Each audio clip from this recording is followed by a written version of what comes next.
Hi, this is Janika Harris again with Intro to Social Welfare, summer of 2019. I'm here again to speak a little bit upon advocacy and activism. So I'll just get right into it. So, the difference between advocacy and activism. Advocacy is public support for or recommendation of a particular cause or policy. 5 principles of advocacy characters is clarity of purpose to inform my client of what I can and cannot do. The independence. We are independent from the council, hospitals, and other case providers. We make challenges on our clients' behalf. We also practice confidentiality because we have a policy to take proper care of info about our clients. Person-centered approach. The most cases we allow our clients to decide what we do on their behalf, but we also have a clear way of supporting people who cannot tell us what they want or need, and we make sure that we protect their rights and interests. Also, for empowerment, we encourage our clients to speak for themselves and take action whenever possible. Equal opportunity advocates are available for all people, regardless of your cultural, ethnicity, ethnicity, gender, sexuality, disability, age, or religion, and get equal time to each client. We access free of charge and we promote for the whole community. Also, supporting advocates, ensuring that the new advocates are prepared, trained, and get to develop the proper skills for their roles. As advocates, we have a written policy on how to give feedback and make complaints. Safeguarding all advocates understand the different forms of abuse and neglect and have clear procedures to follow.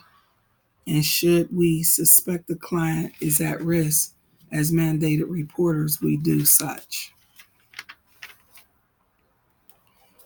Being an activist is the policy or action of using vigorous campaigning to bring about political or social change, which I am actively learning as we speak because I am a member of SEIU and I'm a vice president at a company which I work for to represent the union members and help protect their rights. And I'm also learning how to help get to advocate for social change.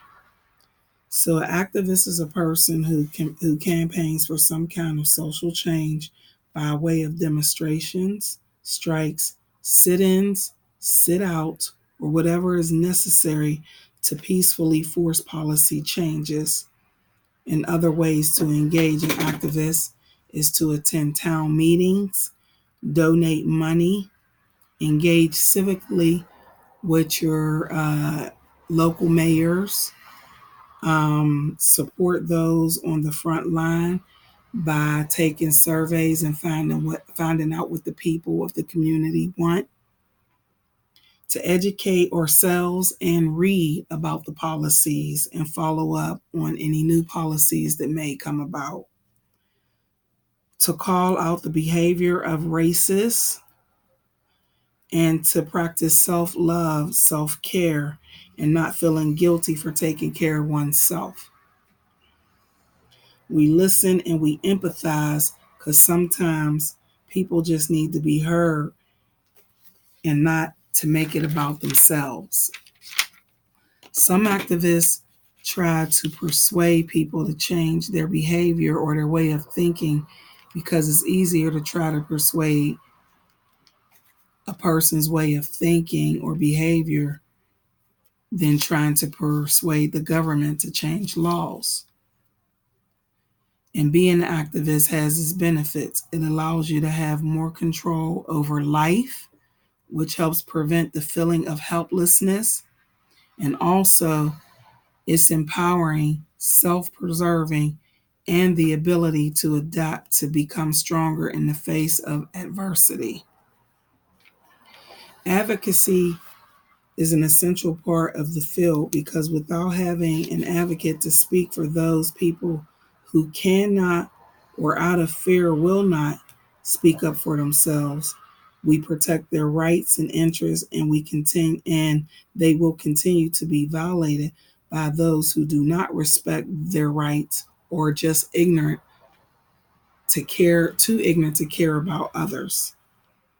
And activism is also important because if we don't have people to research and peacefully fight with our minds instead of violence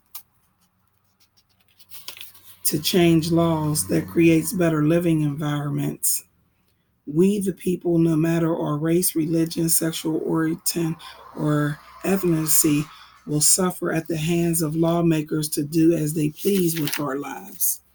So, a little insight, real quick, about being an advocate, because I am a patient advocate at my job or slash social worker.